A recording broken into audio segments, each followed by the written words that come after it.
Okay, so here's a question for you. On Hanukkah, we light candles for 8 nights to celebrate the fact that when the Jews went into their decimated temple, there was only enough oil to burn for 1 day, but instead it burned for 8. So here's my question. If we're meant to be celebrating the miracle of the oil, then for how many days did the miracle actually take place?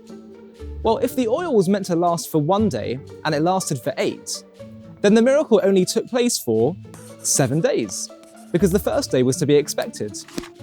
So if we are celebrating the miracle, wouldn't it be more fitting to celebrate the miracle over 7 nights of Hanukkah, not 8? A fair question, don't you think? I think what is so curious about the Hanukkah miracle is when you compare it to other biblical miracles, say the splitting of the sea. I mean, if you saw both events, the splitting of the sea would instantly make you say, wow, that's a miracle. But if you saw the menorah, you might not even realize that anything miraculous was taking place. You would need to observe, to stay a while, to understand, to think, to realize that something abnormal is taking place. That these flames have been burning for far longer than they should have.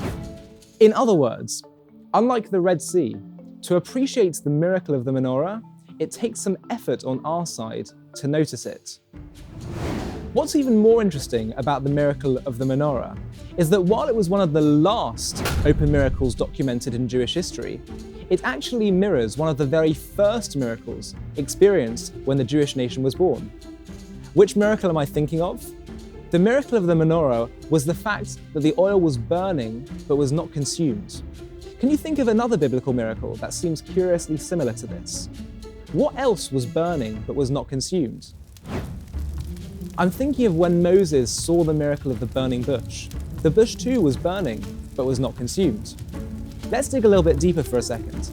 The only incidents the Torah tells us about Moses up until this point of the burning bush is that he noticed the suffering of a Jewish slave and some Midianite girls, and he did something about it. And now we see Moses noticing something else. Moses now sees the divine within this world. And it took effort on Moses' behalf to recognize that something abnormal was taking place. A unifying feature of Moses' character that links all these events up until this point is that he sees beyond what meets the eye. He actively looks beneath the surface to find meaning, love, empathy, and the metaphysical within this world. The verse says, he saw, and behold, the bush was burning in the fire, but was not consumed. Moses thought, I will turn aside now and look at this great sight. Why will the bush not be burned? God saw that he turned aside to see, and God called out to him. What's so curious about that last part is that it implies that had Moses not turned aside to notice the miracle of the bush burning, perhaps God would not have spoken to Moses. In other words, a distinctive and commendable characteristic of Moses was his ability to look beneath the surface of everything in this world, of other human beings, and of the physical order of things. Moses actively sought out meaning within the world. He notices the subtle miracles, and through that mindset, he is able to access the divine. Hanukkah celebrates the Jewish conviction, exemplified by Moses, that if you seek out the small gifts and miracles in the everyday, you will find them. If you are consciously keeping your eyes wide open, you will be able to appreciate God's hand in your life. And that really answers our initial question. Why do we celebrate for 8 days when the miracle only lasted for 7? Because really, every day is a miracle. It's all being powered by one force, even when it looks totally natural. Both the natural order and open miracles are divinely powered.